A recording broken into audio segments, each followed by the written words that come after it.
humbled today as I have the opportunity to interview with Versandra Kennebrew. Versandra is the author of Thank God for the Shelter, Memoirs from a Homeless Healer. She also has a new book coming out in November. Yes. And that's The Art of Reinventing You, right? Yes, okay. Definitely. I had the opportunity of reading your book, and it was gems. Just gems. Pearls of wisdom like everywhere. What is the difference between the old book and the new book, or the first book and the second book, actually? Well, I would say that the first book is really about a homeless experience that took me about 5 years to go through this process.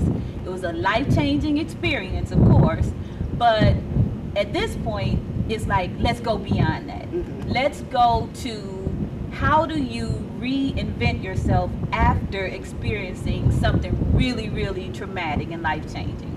And sometimes you can get back on track and follow along the process that you were on, and other times you have to like wipe the slate clean and just totally reinvent yourself. And through the process of preparing for this book, I recognized, and also through my training as a life coach and a self-improvement teacher, I recognized that the persons that we become as adults, we begin to create or invent them from childhood. Mm-hmm. And the one thing about it is, you know, we say when we're little and playing out with our friends and stuff, I want to be a nurse when I grow up. I want to be a doctor when I grow up. And then as life does its little turns and twists and everything, we either become those things or we give up on our dreams. So in this book, it's really about igniting your imagination. And the imagination is what causes those things to be. Mm-hmm. And as you see it in your mind's eye, you begin the creation process, and of course God does this little magic thing and co-creates with you and says, whatever it is that you desire in your heart, I will make it happen. And so this is what this new book is really all about: igniting your imagination, remembering the dreams, changing the dreams if you like, because your experiences and the things that you go through in life allows you to get new dreams. You know, as a child, if you've never been to another country or never seen certain things, you couldn't possibly dream of, you know, doing, you know, some of the things that you might decide to do at, for myself, age 47. Being, you know, I've been to Hawaii, I've been to Japan, I've been to other parts of the country, and I watched the Discovery Channel. Love the Discovery Channel. Yes. I've been a lot of places because of the Discovery Channel. Of course. But because of those things, I can say, oh, I want to do this. I want to live here. I want to do that. And now my dreams are totally different. So the reinvention process is saying it's okay to wipe the slate clean. It's okay to say I've already accomplished being a successful business person. Now I can move forward and I can purchase a home on a secluded island that I have reserved for my workshop presentations, where I'll take people away for a week or month retreat to help them re-energize and reinvigorate themselves. So, you know, I got a new dream now. I got it. Right. Exactly. So that's really what it's all about. Okay. So what was the process when you sit down to actually write this book? Mm-hmm. What was your process of writing? Did you like have index cards and you had all this information that you wanted to share? How did you come into writing this book? This one was totally different from the last one.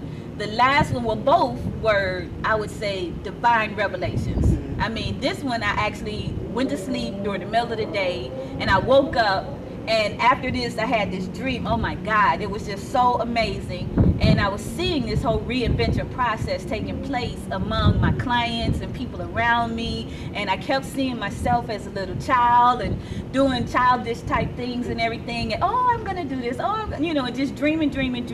And then I kept seeing how so many people, their dreams are being blocked.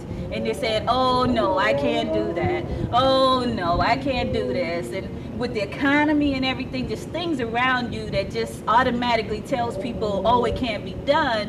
And in this dream, everything was being done. Everything that a person dreamed and imagined was taking place. And I was like, oh my God, this is amazing. And it all came from the imagination. So I got up, I took some notes, I wrote at least the core part of what I wanted this book to say.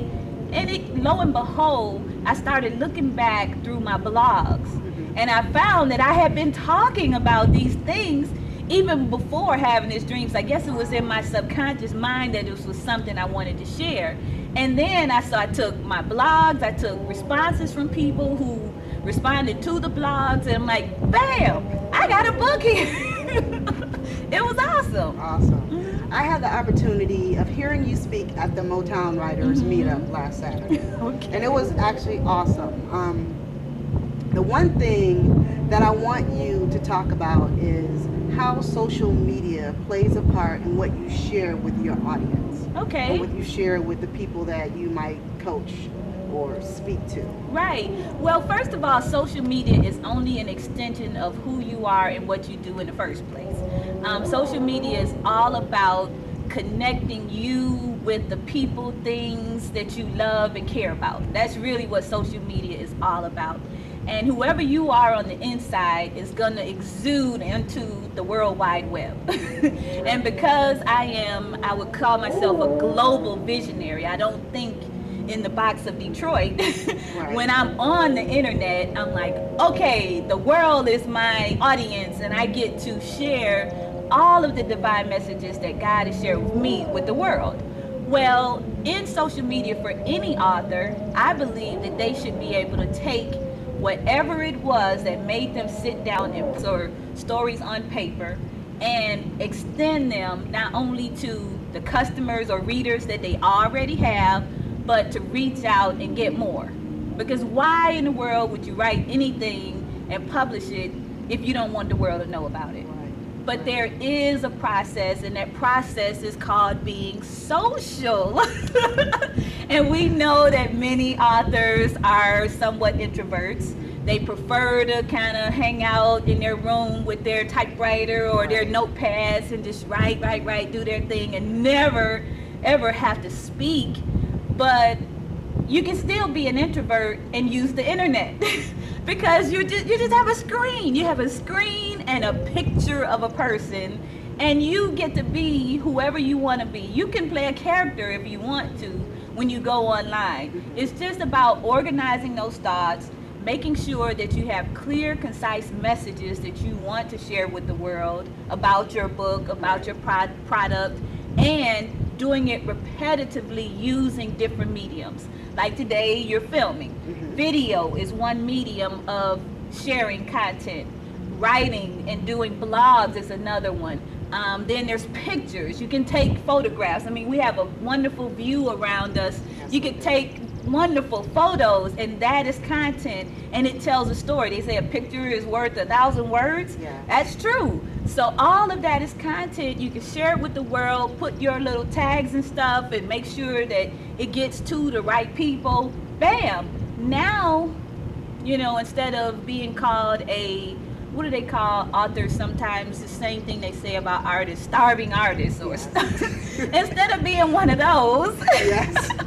you can be a wealthy author. Right. You can reach millions, and that's really what social media can do for an author. And I'm excited about teaching the workshop on social media at the Motown Writers Literary Jam and Conference. Can't wait. 11/11/11 and 11/12/11, Exactly. which is also, I'm going to be celebrating my book launch at the same time along with Motown Writers. And I'm really excited to say that I just got 2 emails back from Wayne County Community College District, and it looks like I'm going to be teaching social media for the entrepreneurs. Wow. Yay. Yes, Good yes, for you. yes. Good So for I'm you. excited about that as well. So, I mean, life is awesome. Awesome. It is so awesome. What would be 3 things that you would want to leave with your reader? When they read your latest book, what is it that you want them to come away with? First of all, nothing is impossible. Number 1, anything you've ever thought that you want to do, it can be done. You may not have the tools or resources or all that you need, but it's really about sharing what it is that's in your mind and your heart of hearts with as many people as possible. Some people say, no, keep it to yourself. Wrong. I do not believe in that. I mean, perfect example. I shared that I wanted a condo on a river, and someone who read my book said, you want a condo on the river? I got a condo on the river. And he sold me this condominium on the Detroit River with all this beautiful view for $6,000. I was able to pay cash for it. That's because I shared. Wow. Wow. I shared my desire with someone who was able to support my vision. So anybody, it can be done for anyone. You just have to reach out to as many people as possible who may have the resources. My partner, I mean, this young lady that I work with, her business is Techno Diva. We've known each other for 8 years. I started sharing my vision of social media made easy. She was, you know, we were just having a conversation. Oh, we're both authors, we're doing our thing out there, and sometimes the cash gets a little tight, and we're like, wait a minute, what are we gonna do? Well, it's like, hey, you gotta find the wave that has the cash on it and ride it, you know? And so that's what we decided to do. We decided to join our resources together, come up with a program that would teach people how to upgrade their technology and their social media so that they can reach out to the world and reach out for some of this global wealth as well. So, I mean, those are two people joining together and bringing resources together to make things happen. So it can be done. Make sure you partner with other people and tell somebody, say it, speak it, write it, every chance you get to make that manifestation process happen swifter and faster and like a locomotive. You know, that's what I really want to share, and that's what I hope this book will do for people. Awesome. So is that how Versandra Kennebrew International kind of came about? Exactly. It's how it came about. There, I was sitting down with my business coach, and I was in the state of massage therapy, and I had a wellness center, and I was doing this whole, you know, community related, you know, effort to make the Detroit area a healthier place to live and make sure that everybody had the tools to live well naturally. That was my focus.